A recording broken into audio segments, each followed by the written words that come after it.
welcome back to Split Decision. This week on episode 47, we're going to recap UFC 302. Mourn the loss of the great Dustin the Diamond. Islam Makhachev kept the 14 win streak alive. But after that, we will talk UFC Louisville, Jared Cannonier versus Nassourdine Imavov in a highly contested fight night. Killer Gorilla Russian Sniper. And then after we talk that violence, we're going to talk dogs. And this week, or with this week for our top 5, we're talking top dog things. I think Christian just got a puppy, and I have 3 dogs myself, so something we're going to be used to and kind of dive into deep. After that, we're going to wrap it up and give you all of our stakes and takes for this week's games. But before we get started, for clean, jitterless energy, visit w.gg and use code SPLITDECISION for 10% off your entire order. Again, that is w.gg and code SPLITDECISION for 10% off your entire order. All right, let's go.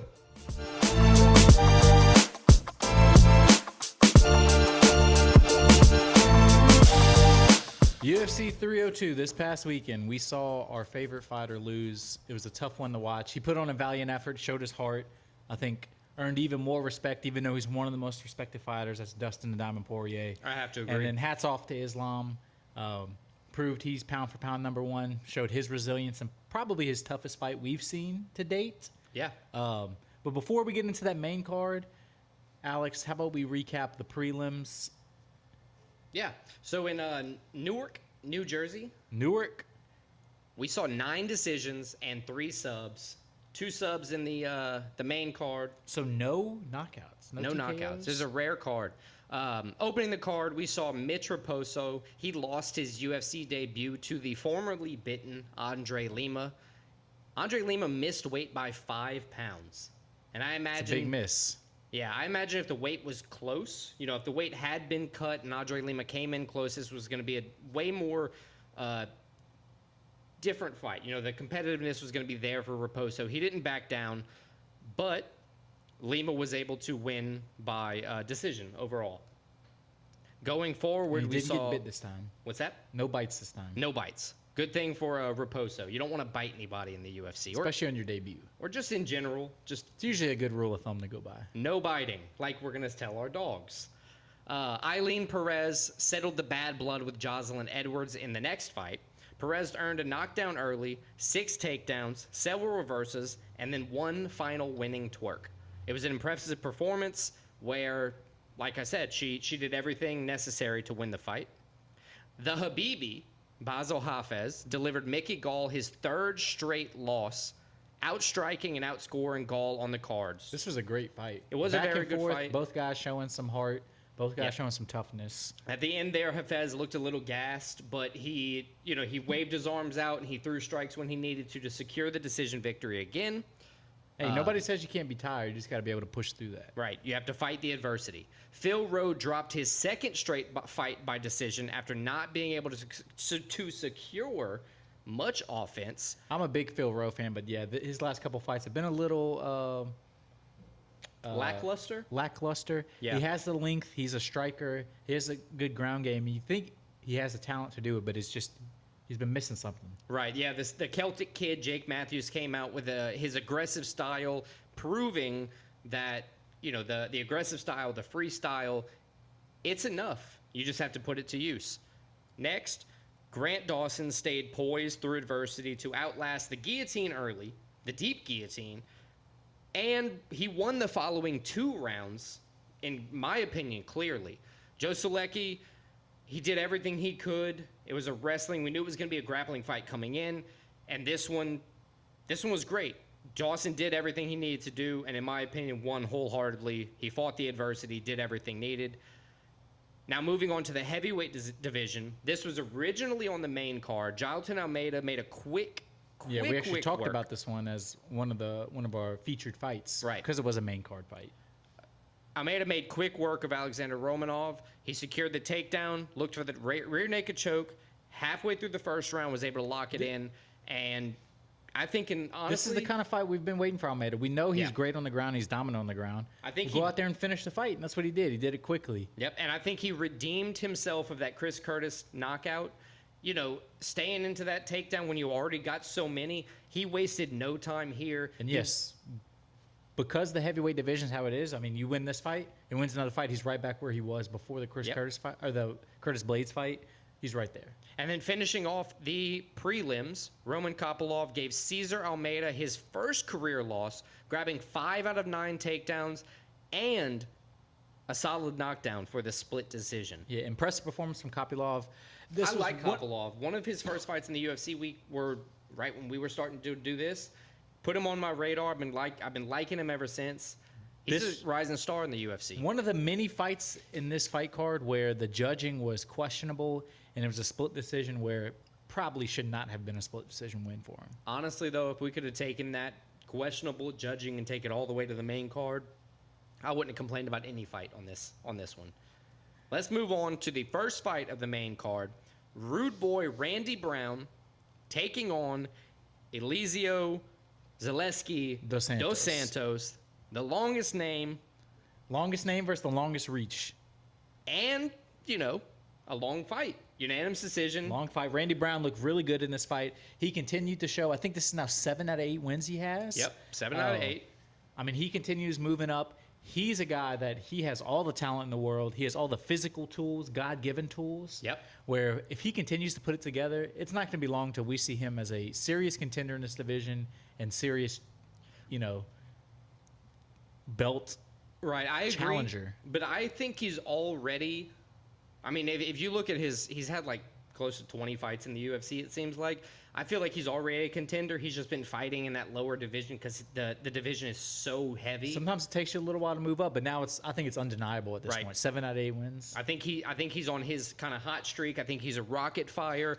He had a call out. He wants top 15 Jeff Neal. I think that's a good call out. If he doesn't get Jeff Neal, it's a good name. Everybody recognizes the name. I think the 16-0 Michael Morales could fight. He hasn't fought in 2024, so he's fresh. Or Joaquin Buckley. He's the 11th ranked. He's been talking all kind of shit. And, I just think it's... I would like Jeff Neal, but honestly, him versus Joaquin Buckley, that would be... You could beat that. A main event of a fight night, have that. Randy Brown, Joaquin Buckley? That would be perfect. I like that fight. That was the one that I thought would be the most entertaining because Joaquin Buckley is a talker. Randy Brown can talk the talk. He's been begging pretty much for a fight night main event. And he needs a big test. If somebody's going to stop his I think it's a good test for both guys. Whoever wins that fight can go on. Yeah, that's a big stepping stone. All right, let's go with Joaquin Buckley for the who's next. Moving on to Nico Price. He delivered the upset victory over the late notice replacement, Alex Morono. It was a good performance from Nico. I'm not going to lie. Second win in a row. Or it's not in a row. Second time beating Alex Morono, but it was in a row in their fights. Unanimous decision this time. It was a great, like you said, great performance by Nico Price. Morono was completely gassed out at the end. He had nothing left. Yeah, it was surprising to see. I guess you can kind of contribute that to being short notice, but at the same time, 6 weeks short notice. So yeah, it wasn't 6 weeks. It's not crazy, and at the same time, like you're a professional fighter, like you should be in pretty good shape usually. Patty the batty, like maybe he can't just because he gets so heavy sometimes. Maybe somebody like him, but yeah, just generally speaking, you should be able to go 3 rounds. Overall, I don't think you take anything away from Nico Price. This was a great win for him. Absolutely, I agree. For Nico Price, it's kind of hard to decide, who's next for him. I was thinking Phil Rowe, but they've already fought. So I picked out... Nico Price has fought a lot of guys. Uros Medic, the doctor. Jeremiah Wells, they had a canceled bout for UFC 302, actually. Wells had to pull out for injury. Or Brian Battle. That would just be like 2 vets, UFC vets that are just always down to Let's run back the fight that got canceled that should have been this weekend. I think that would be a more impressive fight. Let's pit them against each other again. All right, let's go Jeremiah Wells, Nico Price. Now, one of the only 3 finishes on the whole card, Kevin Holland versus McCall. The loudmouth Kevin Holland. Oleksiejczuk? I'm going to try. I'm going to keep trying until I get it. I will never get it, though. Apologies to Oleksiejczuk. Holland got dropped early, but he was able to maintain his composure. That's the most important part. Yeah, Hussar, he showed he had the power. I mean, we rarely see Kevin Holland get dropped like that. Yeah, you're But as you said, right. he got dropped. He was on the ground, did not panic, kept his composure. In fact, you would say that Olisijuk, Mikhail. he is the one that did not keep his composure once he dropped Kevin Holland. Yeah, he easily got trapped. He in got that a little armbar. sloppy. Kevin Holland knew exactly what to look for, got him in the armbar, and if you have a weak stomach, I would not watch this fight over again because this arm was Just mangled. bending the wrong way Yeah. for a good 30 seconds to a minute, it seemed like. It made me feel like the. It was hard to watch. I had to turn away because I did not want to see it just snap. Yeah, it looked like it could have at any point just come through the skin. Snap and come through the skin. Yeah, one of those like 3D movie moments that would not have been fun. But this is a win Kevin Holland needed after his last performance, which was a little lackluster when he got beat up by Michael Page. As he said, I'm the greatest Gatekeeper of all time. Give me anybody low, give me anybody high, I'll fight him. That's So- why you got to love Kevin Holland. Yeah, I agree. So he kind of called out two people in the post-fight press conference. That's the only two people because two people I have on my radar because somebody like Kevin Holland. He in doesn't my need to opinion- call out anybody. He'll fight anybody. In my opinion, though, he can get the fight he wants. He's done it enough. And in the Dana UFC. White loves him. Exactly. So he kind of called out Marvin Vettori. He wanted the rematch at middleweight. I would love that fight. The only problem is Marvin Vettori would just grab onto him and try not to let go. Probably that's what happened the first time. The other fight is he said he got to keep his kids in line. He's the daddy. He wants to fight Joaquin Buckley to shut Again? his mouth. I would love to see that fight because Joaquin Buckley got knocked out by Kevin Holland and stayed talking shit to Kevin Holland. Yeah, I don't run it back. I don't understand why you're going to talk shit to the dude who knocked you out. So run that fight back. I would love to see that. Honestly, any fight Kevin Holland's in, I'm going to watch and I'm going to love to see. He's an entertaining guy, whether he wins, whether he loses, whether he gets dominated, whether he dominates. You're right. Now, Kevin Holland's much watch TV. And I honestly think we're bound to get a Joaquin Buckley like fight news soon. With all these people who like he's talking all kind of shit on Twitter. He's calling out DC. He's Say what you calling want out about everybody. Joaquin Buckley. He's casting the net wide. He's going Right. to catch a fish. He's gonna catch a fight. He's gonna catch Yeah. his hands, not mine though. He beat the shit out of me. All right, let's Any of move these on. guys would beat the shit out of any of us. So True. let's just put that out there. Co-main Co-main event: Sean Strickland, versus Paulo Costa. the shy Paulo Costa. I don't know what that performance was, It but was a weird fight. I mean, Paulo Costa, I understand what he was doing. I feel like trying to use the. he knew it was 5 rounds, and he knows he's had cardio issues before, besides his fights against Yoel. Right. So I think he That was made me trying, giggle. and he knew. I mean, Sean Strickland, you're not gonna at the middleweight division, you're not gonna have better cardio than Sean Strickland. He's Right, but always gonna let's keep going. pump up Sean Strickland because Costa had a poor performance. Sean Strickland stayed walking him down as he does to every opponent. Sean Strickland did his thing in this fight. Right. That's the good thing about Strickland. You know how he's going to fight coming in. He's telling you in the press conference how he's going to fight. He's telling you in his last 10 fights how he's going to fight. And even the announcer's like, "Oh, he's beating up his leg early." Costa beating up Strickland's leg didn't stop him. He was No, still walking forward. I'm walking he was still forward. fine. I'm going to march you down and I'm going to strike and gain points. That's why if you look at Sean Strickland's like career win, or not, maybe not most, but like 50 to 60% of his wins are by decision. Well, because the pressure he puts on you, he even said it after the fight. It was boring because Costa. He put Didn't the do pressure on anything. Costa, and if you're not going to do anything back, he's just going to keep doing that and win the fight, which is what he did. This And was it- another fight that should not have been a split decision. Right. One that judge was had it. 49-46 Costa. I don't understand that. Joe at all. one point said throughout the night that one of the judges, and I'm pretty sure it was the same judge that scored at 49-46. He had some crazy cards. He said he needed to be checked for drugs, which I wholeheartedly agree. I And love not the good kind during of the drugs. fight cards when the announcers, because they're not that far from the judges, just Oh, yeah. steady talking shit about the judges. And I they love that. deserve that in a lot They of do, cases 'cause some of these- they're doing things like this, calling a fight 49-46 in favor of Costa where he didn't win a round. You could say he won one, maybe 2 rounds, but winning 4 rounds, like Ridiculous. that's nuts. Anywho, for Sean Strickland, Thank God he got to the win he deserved, though. I think because of his performance, he fought exactly how he fought against Adesanya. He did that kind of walk down like he does every single fight. But Adesanya was a little more brave and he got caught, which Costa was afraid to get caught almost. Right. I think you set that man back up for a title shot. I have nothing else. Give him Dricus. I mean, he arguably nothing beat else deserved Dricus. He arguably beat DDP. I think that DDP probably fights Adesanya. The thing about Strickland is he probably deserves that fight, but Right. you offer him a fight, he's going to take it. Right. So he's probably not going to fight that next. But Now, yeah, that was his call out. I hope he gets it. I'm sure you hope he gets it as well. If he doesn't fight DDP, who's left? Like Bobby Knuckles or somebody? Bobby Knuckles is fighting Chimaev, so the winner That's of true. that fight, Sean Cannonier can wrestle. wins this weekend. I've seen him in that leotard. He can wrestle if he needs to. He just doesn't like to. Yeah, I think And we've seen Chimaev having a gas tank kind of issue when he was fighting Edwards. That if Edwards Chimaev would have gone 5. Usman. Usman, yeah, sorry. Yes. If Edwards God damn it, Chimaev. Well, I mean, that was the Usman first test. Well, he fought Gilbert Burns and it was questionable too. Yeah, that's true. Then he fought, and that's at 170. Then he fought a 170 at 185 and questionable. The more I talk about it, the more I like it. Either give Sean Strickland the DDP rematch for the belt, or line him up for Khamzat Chimaev. Regardless, honestly. Well, I think winner of Chimaev, Whitaker, winner gets title shot. Okay, But yeah, that's probably realistic. Strickland still, he's right there. He's top of the division. All right, and lastly, the fight we probably want to talk about the least. But Talk we're about not the gonna, least, We're but- not going to just blow through it. We're going to talk about it. Dustin showed heart.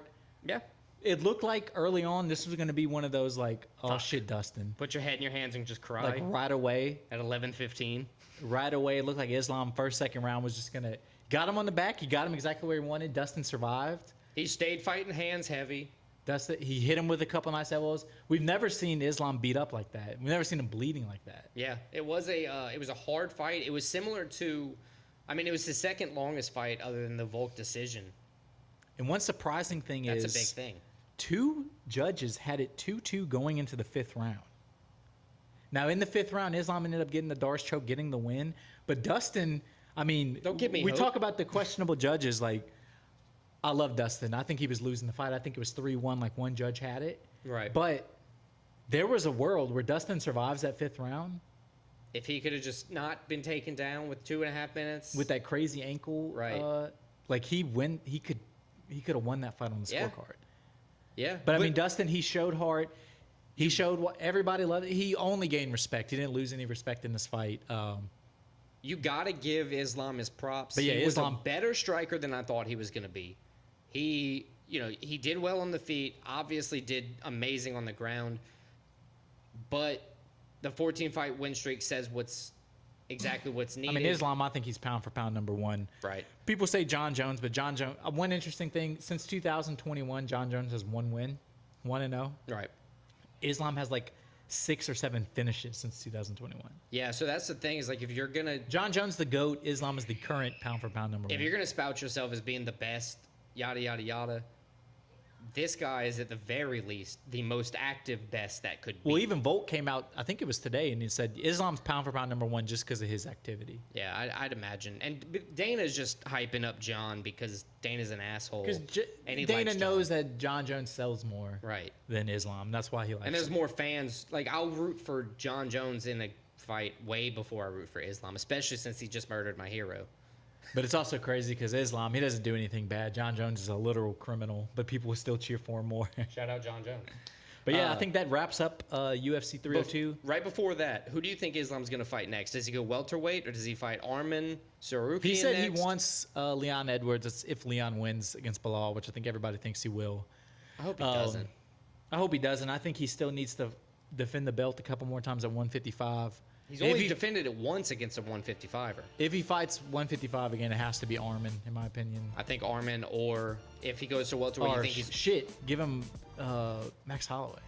That would be crazy. That's a little wild card in there. Yeah, or But yeah, if Justin he- Gaethje's lined right up for it. If he as moves well. up, yeah, I mean, him versus Leon would be electric. Sweet. So yeah, that'll wrap up UFC 302.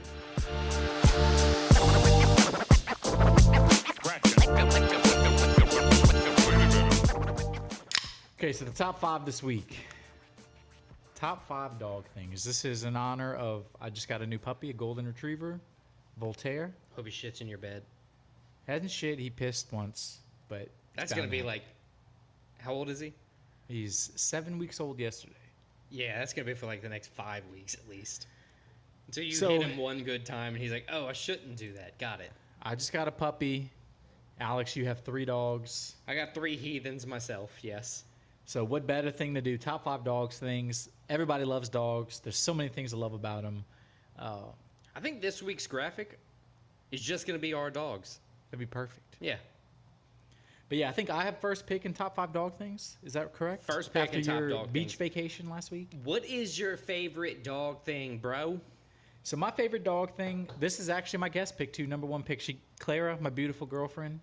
How long y'all been together? Almost a year. All right. Continue. That'll become relevant soon. She gave me such a good idea. It was gonna. I had it as an idea once she said it to me and I heard it out loud. It had to be my first pick. Ooh, that's a good thing. Hearing things out loud. Hearing things Definitely out loud. solidify. So great Or pick by crush. my beautiful girlfriend Clara, and that pick is the number 1 thing about dogs. They're your best friend, man's best friend. Yep. You love them, they love you. They're here to please you. I mean, literally, you instantly get a dog, and within like 6 hours, y'all are best friends. Yeah. And it's like no matter what kind of dog, no matter how old. That's my point. So you and Claire have been together for about a year, almost a year. It took the dog 6 hours to replace you. Yeah, That's it. exactly. Boop. You're And gone. I'm not even mad I mean, about look at it. your hat, golden retriever hat, just like that. You're a dog guy again. I'm not even mad about it. I love it. Rest He's in my peace, best Bruno. friend. He's Claire's best friend. I'm sure your dogs are your best friend. Oh, yeah, absolutely. Dogs are awesome. They're best friends. That's a great first pick. Everybody knows dogs are man's best friends. Um, So shout out Clara, great pick. that is a great pick. It's a first pick for sure. It's one of the things that's why dogs were domesticated. They figure out that they can be good working things. I saw something and even- also they can be They good found companions. footprints from like 30,000-year-old humans, a child footprints with dogs in a cave somewhere. So it's like been pretty much since humans are a thing, Let's go. they've had dogs. So we're smart enough to know that they're good boys. Yes. All right. Very good boys. All right, so my number 1, it's gotta go. It's kind of similar, or not similar, but it runs the same lines as best friend. I see this with my dogs all the time. My number 1 is the unconditional love that they bring you. Yes, that's a good one. I had that one. You know, dogs love you no matter what. Like Christian said, it takes like 6 minutes to get that, 6 hours to get that attachment, and I'm pretty sure they love you more than you love them. Yeah, I think so. Like, they're so excited to see you. And, I mean, I can be sitting in my garage or I can come home from work, and the reaction when I walk Pretty sure I inside heard is your the dogs same. crying right now outside that door just because they want to see you so bad. Right, and I'm home. And they're like, hey, I love this guy. I need him. My wife doesn't love me that much. Nobody's wife loves them that much. Right, so the unconditional love. Nobody that loves anything as much as a dog Loves their human. you, their owner. Right, so that's what the unconditional love is. That, I think, is like, it's a power thing. That's why dogs are alive for as long as they are, because if they don't have the love, I think they die a lot sooner. So that is my number 1. It's a smart thing by dogs. If you can't be top of the food chain, be the best friends and love what is top of the food chain, and that's what they've done. And now they're like the number 2 animal in the Yeah, they're world. like above lions somehow. Yeah, because they're like, yeah, I get to stay inside. Yeah, and y'all are hot, so gotcha. My second favorite thing about dogs, my dogs especially, is the loyalty. Very loyal. You Dogs know, are very loyal. I have 2 doodles, 2 like created in a lab doodles that shouldn't exist, and then I have 1 blue healer, which she is a rocket of energy as you'd expect, but all 3 of them are loyal to a fault. If they see somebody out the window, they are barking at them. They are trying to protect me, my wife, and my kids. It's what dogs were kind of made for, is their loyalty, or at least one big component. Yes, I agree. of I that. mean, They're they'll pack die animals. for you. They'll die for you. Yeah, absolutely. Pack animals, they'll die for you. They'll attack things. They'll try to protect you. It's great. Some of them won't, sure, but the large majority have that characteristic in them. What do you have for your number 2 pick? So that was a good number 2 pick. I'll give you the credit for that one. Thank you. I'm trying this time. My number 2 pick is their humor. Dogs are some of the funniest animals on earth. They're funnier than most humans. What is the funniest joke a dog's ever told you? Just by their look on their face, Oh, the okay. way they turn their head, the things they do. They're just so dumb and so funny. I mean, it can't get any better than that. It's clear Clara didn't come up with this pick. That's fine. It's Dogs fine. are funny. No, they are funny. You're right. They're funny. They sniff their butts. They chase their tails. That is pretty cute. But I will say, it's only cute when they're little bitty puppies. That's funny when a big dog chases their tail.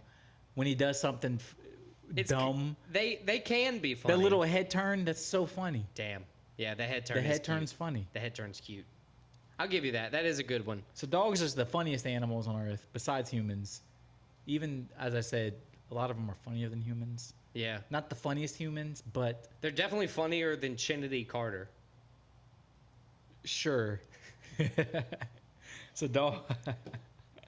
Is that the girl that hurt our girl Caitlin Clark? Yeah.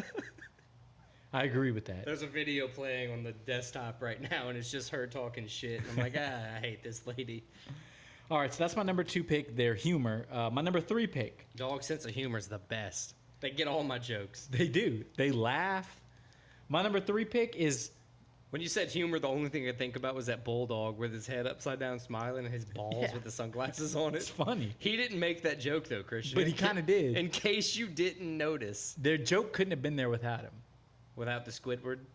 Yes. All So right, my number 3 pick. This is a little off the beaten trail. We talked about how they're so loyal to you. I talked about how they're funny. Yep. Talked about how they love you and they're your best friends. Dogs can do something most animals can't do.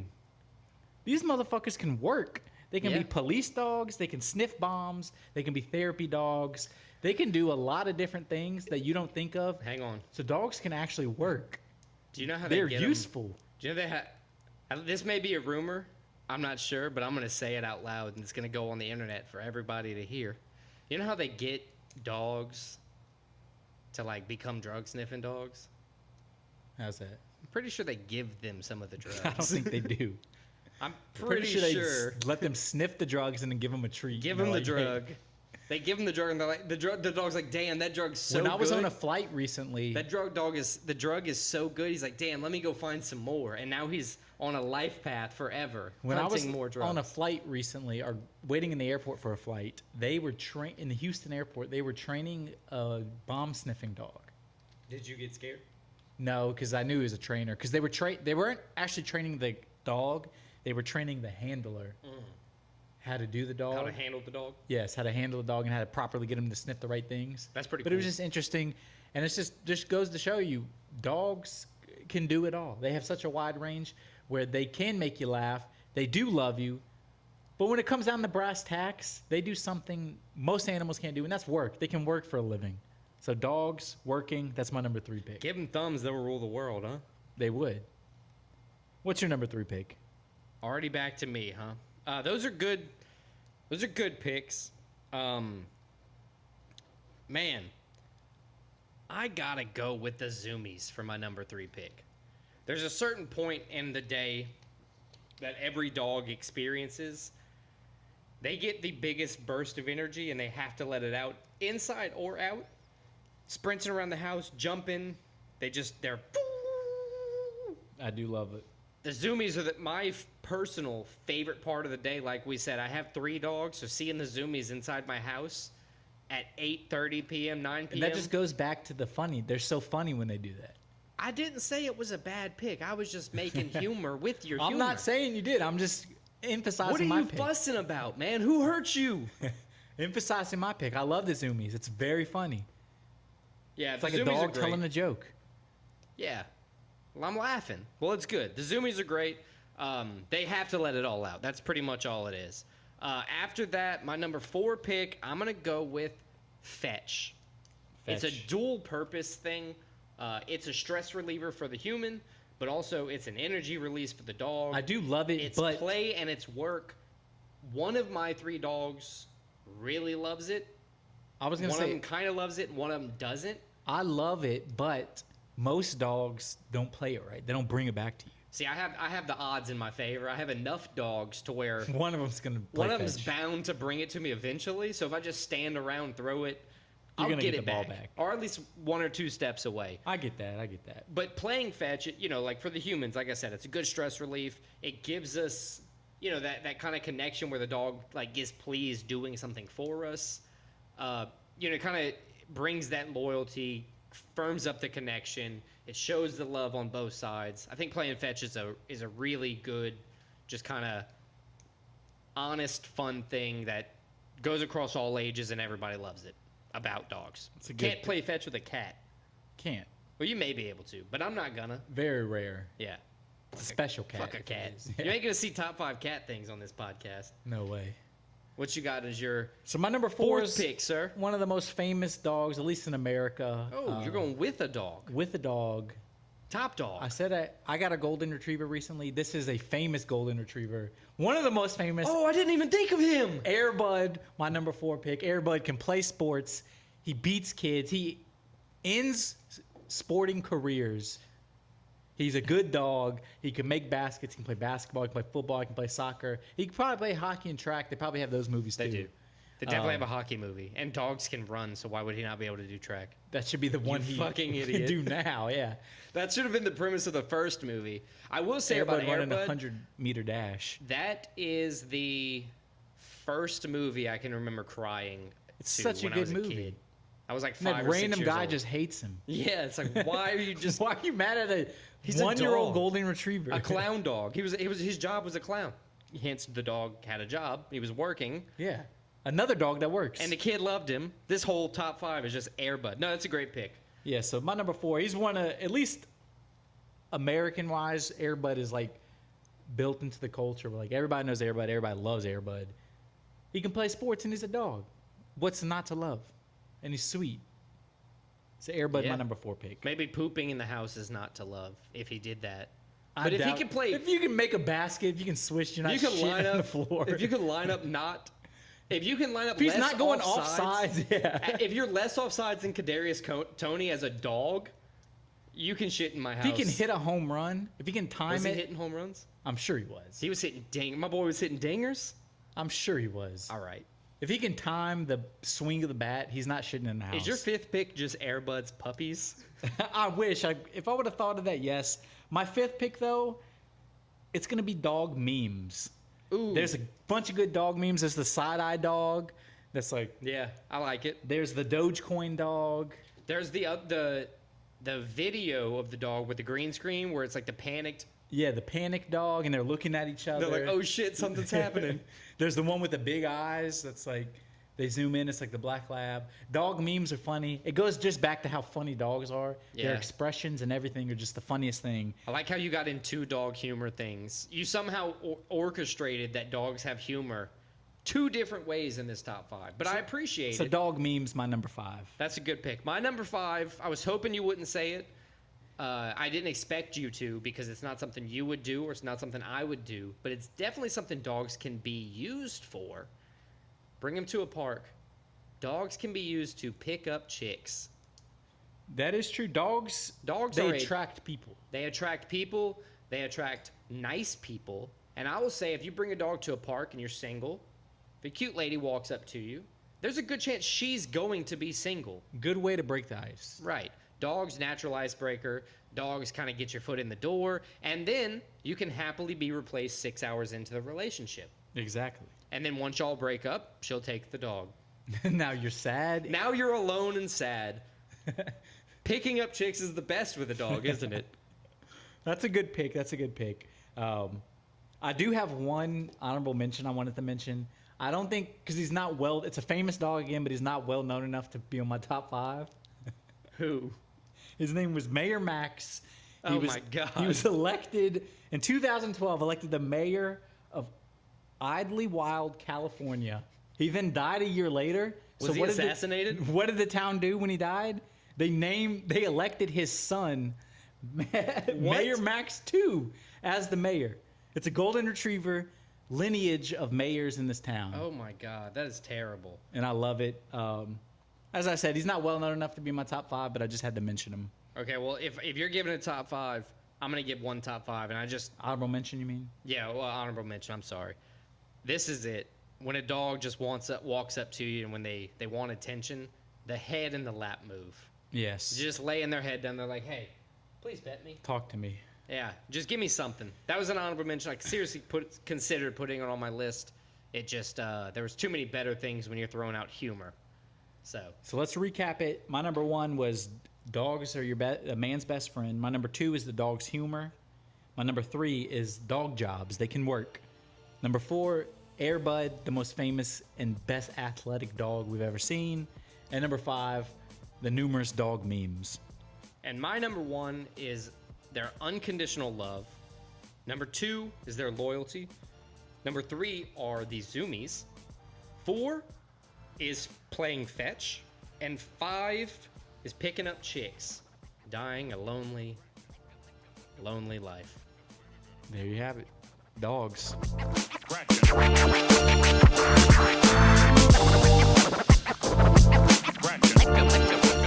UFC returns this weekend. UFC Louisville fight night. I don't know what you. I was just doing. moving my mouth for no reason.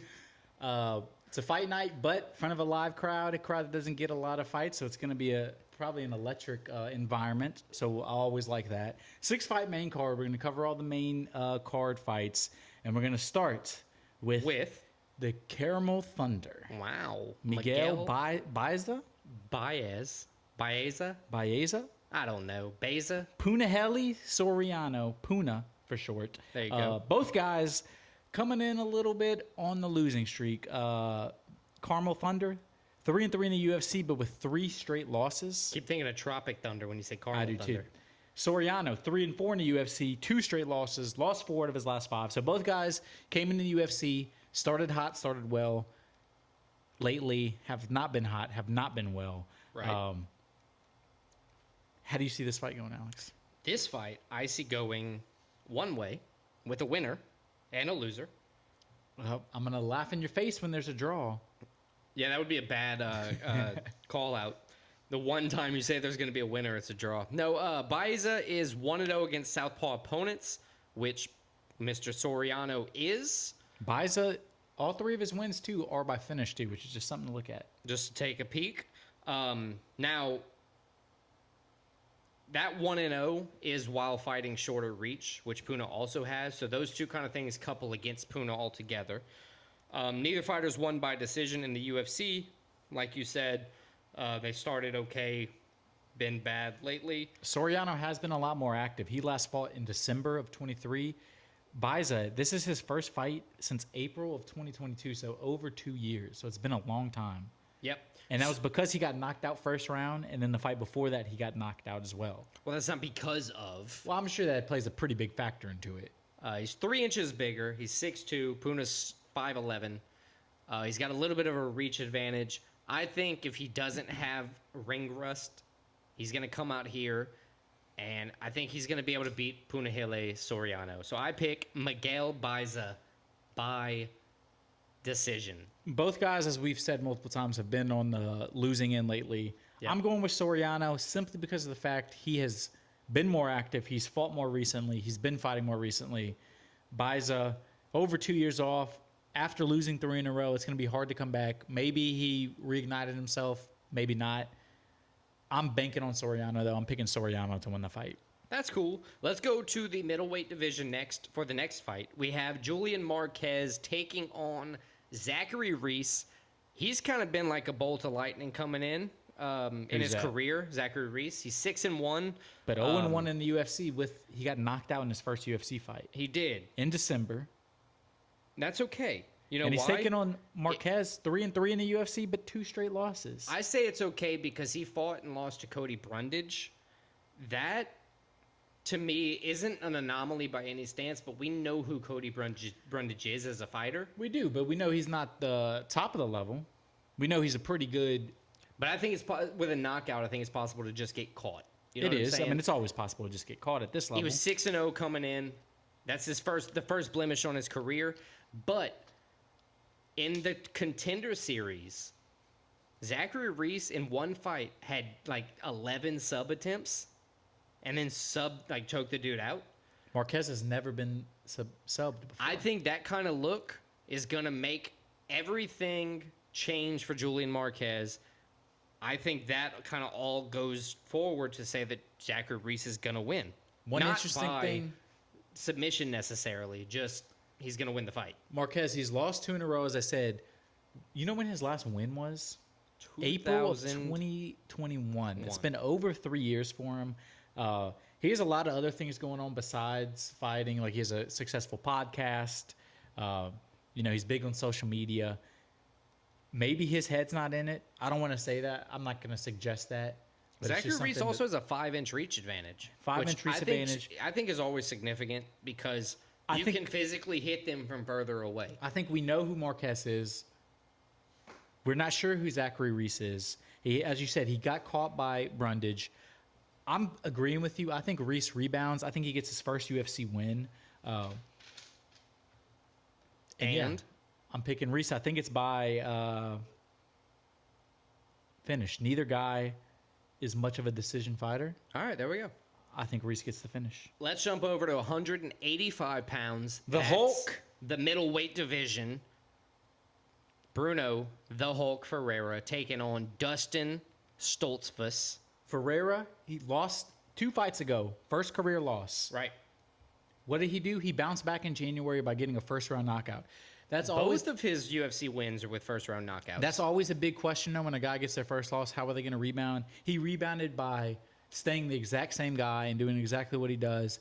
He didn't change, and he's confident in himself, and I think that's a big plus. So keep on that tune for a moment. Ferreira has knocked out Phil Hawes, which some people may not know who that is, but most people know the other guy he knocked out, RoboCop. His first. Gregory Rodriguez. Oh, God. His first UFC fight. Help. Yeah, he beat Gregory Rodriguez. Yeah. Bruno Ferreira, 6 fights in a row have ended first round. One of those he did lose. And that was Nursultan Ruziboev. So that's also respectable. 8 out of his last 9 fights have ended in the first round. The only one that didn't end in the first round, he knocked the guy out in the second round. Right. So Ferreira's a guy, there's going to be a lot of action. And he's fights in Stoltzfus, who's 15-5 overall, but 2-4 in the UFC. Alternated wins, losses in his last 4. But he did win his last fight in December against the guy we just mentioned earlier, Soriano, a second-round sub. Can Stoltzfus build off of that, build some momentum, or is he going to keep doing this alternating thing? I think he keeps doing the alternating thing. I think Ferreira comes out. I think Ferreira knocks him out. I think it's going to be a first-round knockout. That's interesting. Stoltzfus started the UFC 0-3. Since then, he's gone 2-1. Opposite of the guys we look at it differently, at least. Opposite of the guys we talked about before, where they started hot in the UFC and then have lately not done well. He seems to be kind of turning around, but he's still alternating wins, losses. Yep. And I think Ferreira is just a beast, and I think he's a guy that he's a guy to be reckoned with. Yep. So Dustin Stoltzfus is 1-1 against shorter reach, so he has the reach advantage here, but he has yet to beat an orthodox opponent in the UFC, which I think is impressive. That makes me as well agree with you and lean on the Bruno Ferreira first round TKO. I'm gonna lock that in as well. I like that. I agree. Just simply. Let's go to some young versus old. This is one that I wouldn't say old. Well, young versus a guy like in his fighting prime. In the terms of like the age discrepancy in the UFC, the younger guy winning like 60-something% of the time. This is kind of right up in there. Not old. I agree with you, but the term this is old way wrong. different because 31 is like a normal UFC. 19 is way young. Right. But Raul Rosa Jr., he has proven to be a legit fighter. There's a lot of hype around him. As there should be. As there should be. But he has proven, and he's 2-1 in the UFC, 2 finishes. His only loss was by decision. It was a close fight. His last fight coming off of a first-round TKO. Say what you want about the guy. He's 19 years old. He's an exciting fighter. He's here to stay. He's legit. And he's taking on Ricky Turcios. Turcios, yeah. Pretty Ricky. 12-3 overall. Also 2-1 in the UFC. But one interesting thing is every one of his fights has gone to the scorecard. In his last fight, November of 2022, so it's been a little while since we've seen him. Long layoff. This is going to be fun. I think this is one of those similar style matchups where both guys can kind of do anything as far as ability is concerned. Similar reach, similar size. Obviously, Turkios has the advantage in reach there.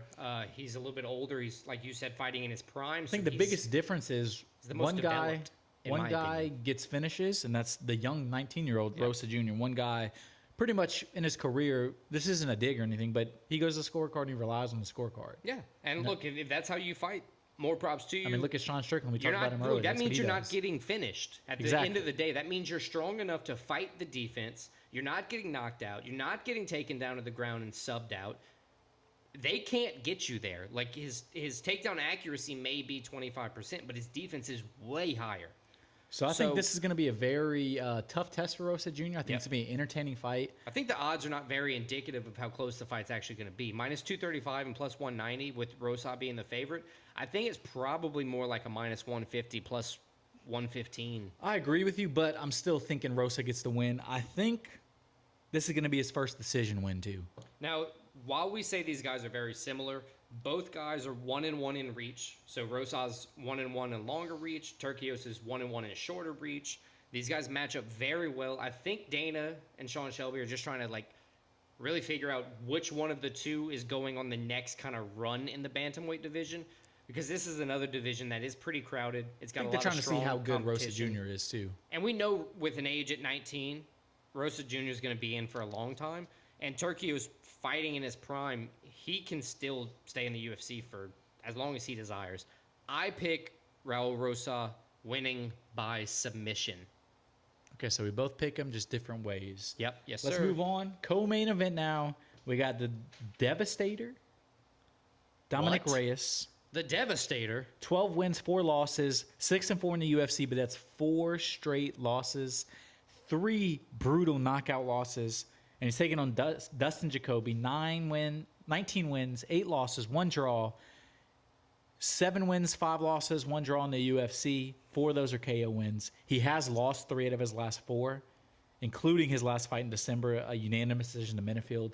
But this is another one. It's a guy that's lost 3 out of 4 versus a guy that's just, since he had the controversial decision loss to John Jones. Right. It's been 3 years, 4 years now. He has just not been the same guy, and his chin is totally gone. Fading, heavy.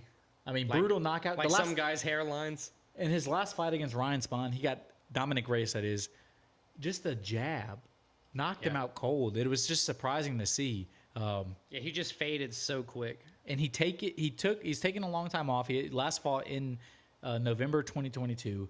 You know, Is that going to help him? Is it not going to help him? It's going to be interesting to see. It'll help his mental health for sure, but it's crazy that Dominic Reyes went on the run he went on, and then he's only 12-4.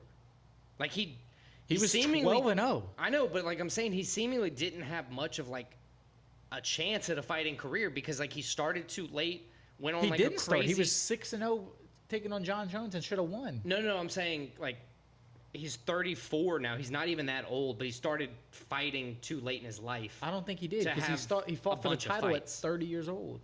Yeah, but I'm saying to have a long leg of fights beforehand. We didn't get to see a lot of 30 fights like we saw Dustin Jacoby. Yeah, but I think that's a good thing. But he's still not fucking. He has no chin. Yeah, but 16 fights I don't in. think those correlate.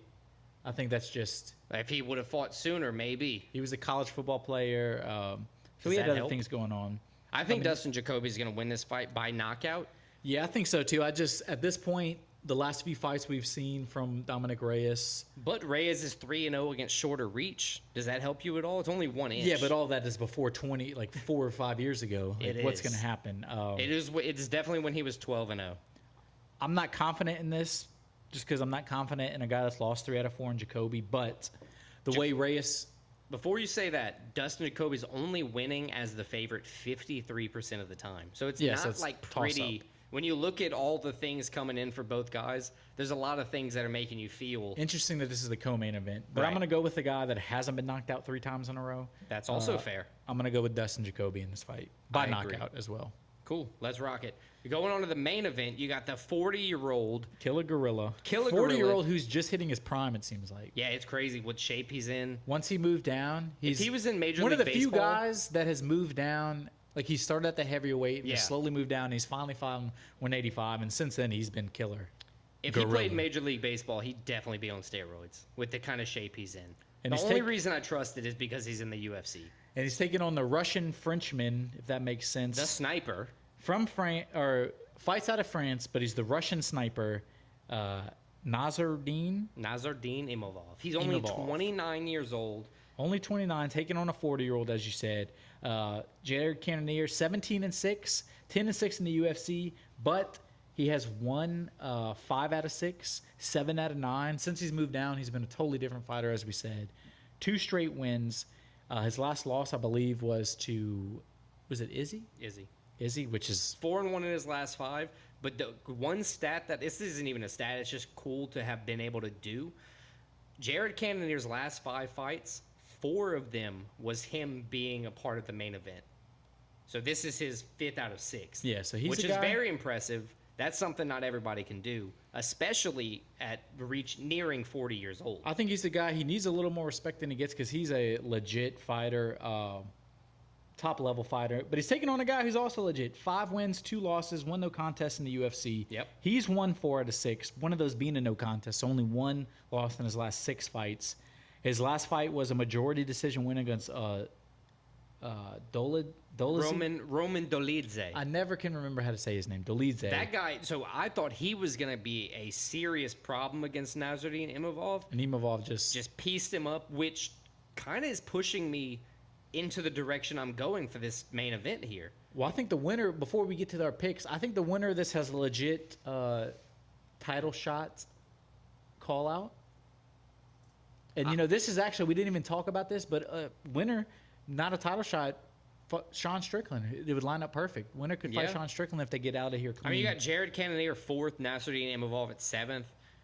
Yeah, I mean, Whitaker, Kamaev, all of them are right there. There's one fight away from a title shot for any one of the winners. Exactly. Of, the next couple fights. And speaking sure. of winners, I'm going to go with the 40-year-old, actually. I'm going with Jared Cannonier. I think he is near the top of this division. I think at 185, he's a elite fighter. And I think Imavov is going to be a tough test, but I think Cannonier outlasts him. I think Cannonier gets a unanimous decision win. I think that's I think with the odds, it's kind of not smart necessarily that we're disagreeing, but I think it kind of just that's how it happens sometimes. I think it's very plausible that Cannonier wins by decision, but I think the younger guy, the bigger guy, 6'3" over the 5'11", he's younger. Those win on a significant scope, 63 or 64% of the time. Striking's close. I think Imavov is more well-rounded. I think he has more gas in the tank because he's younger. I think Imavov's going to win, probably by decision as well. I think we see the whole fight play out. I think we're excited the whole way through because I really think it's going to stay. Both guys are close pretty fight. entertaining, yeah. Absolutely. So, yeah, UFC Louisville. Check it out this weekend. It's going to be a great fight card.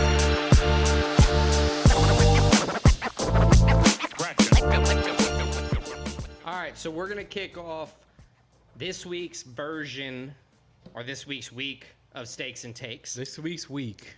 What a way with your words, Alex. I was weak last week for this week to talk about this week. So Stakes and Takes, last week I went 6-4. Christian, how'd you do? I also went 6-4. Sweet. So we both kind of sucked, did the normal 60% kind Did of good thing. in MMA, 4-1. I think we both did, Yep. with our only loss being Dustin. Shout out, Dustin. But our pick your own picks, we both struggled.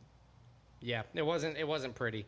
And then we move over to the stakes portion where we try to put our money where our mouth was. I did okay, 3-2. I also went 3-2, Alex. I went plus 5 units, 5.096. And I think I did something around that too, plus 5. Plus 5.42. Oh, yeah, so there we go. right there. Moves us to a total standings for myself. I'm 36 wins, 22 losses, and 2 no contests, pushes or otherwise. And Christian is 38-22. I am up in units, 16.306 units up right now, and Christian is up 13.65. So we're still neck and neck on everything as it is right now. Neck and neck, and we're both making money too. Which I like. So follow those picks. It looks like at least 60% of the time we're going to be right.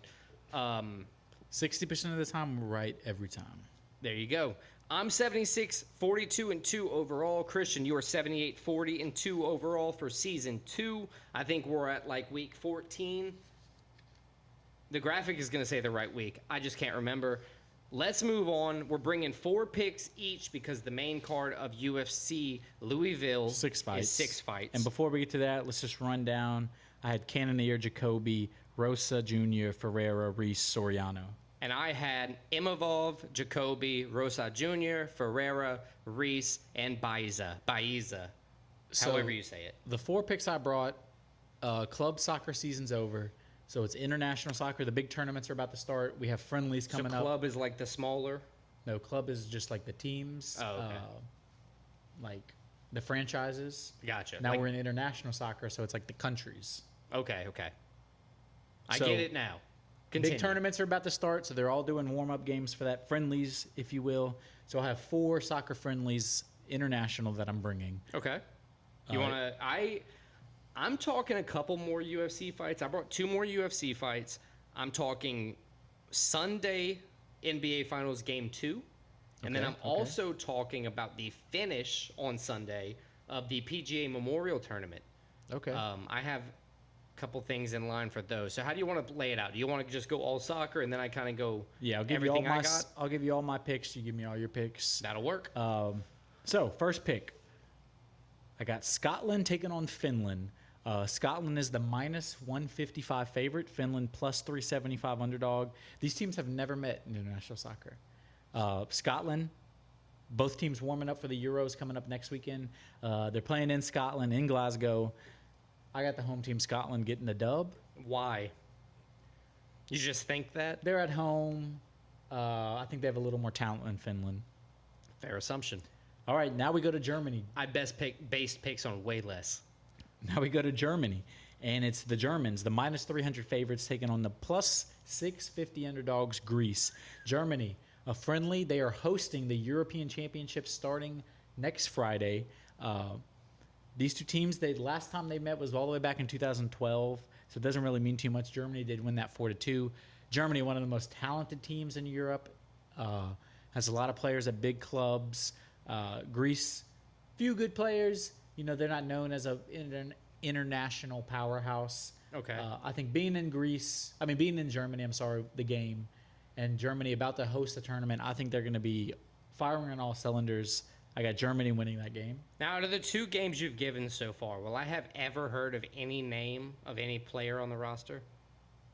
There's probably a couple German guys you've heard of, maybe. Okay, cool, fair. All right, move on. There's big names. So now we go. So this is a game. It's in College Station, Texas. Wow, that's close. Well, But relatively close. The Americans, this is not the American game. This is Mexico playing Brazil.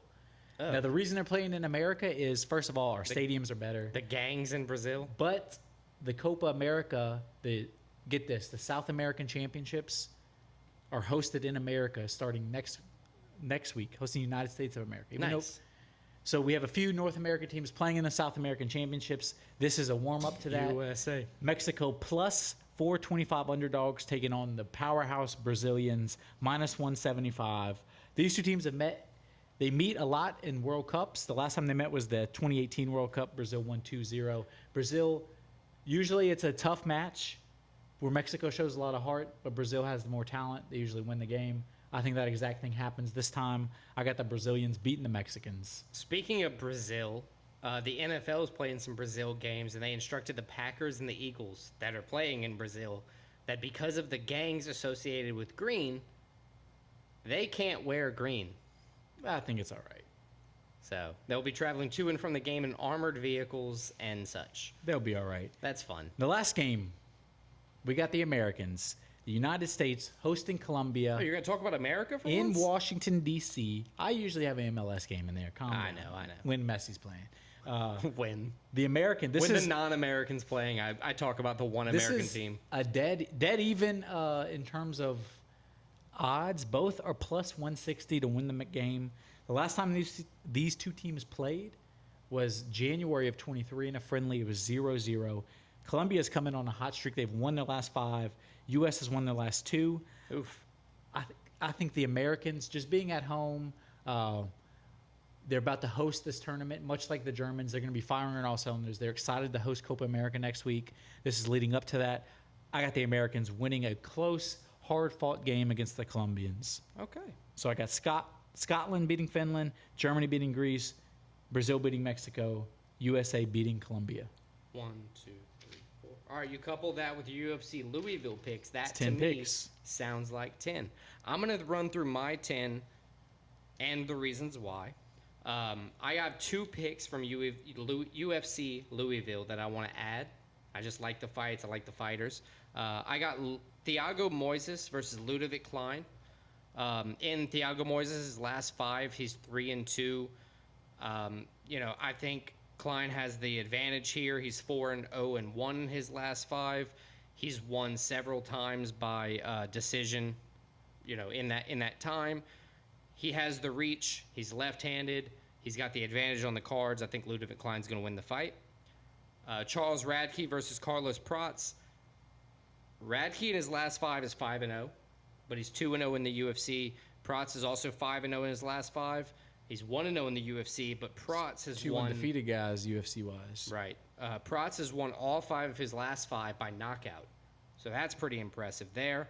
Radke in the UFC is 100% as an underdog and as a favorite. Obviously, if he's 2-0 in the UFC, but he was the underdog, so that's interesting to note. As he is here, I think the loudmouth Charles Radke is going to win, and he's going to have another post-fight interview where he gets to talk his shit. After that, I'm going to talk Sunday NBA Finals Game 2. I think the Mavericks are going to beat the Celtics. They're currently losing by close to 30. No, 18 points. Oh, it was 30 at half, or close to 30 at half. They're now 18 points, 9 minutes left in the third. I think the Mavericks are going to be able to beat the Celtics at home for Game 2 on Sunday in Boston. And for the final pick, I have PGA Tour Memorial Tournament. I have Scotty Scheffler placing in the top. I do it every time. Scotty Scheffler placing in the top 10, including ties. Reason I'm doing that is in the last 12 majors he's played in, 11 of the times he's placed in the top 10, including ties. He's been hot lately. That's all I got for my picks. That sounds like 4, which adds up to 10 if I'm not an idiot. Yes. But I'm also an idiot. Now let's hop to our bets. All right, let's do it. Our stakes. Yes, sir. I got 3 UFC stakes, and I got 2 soccer.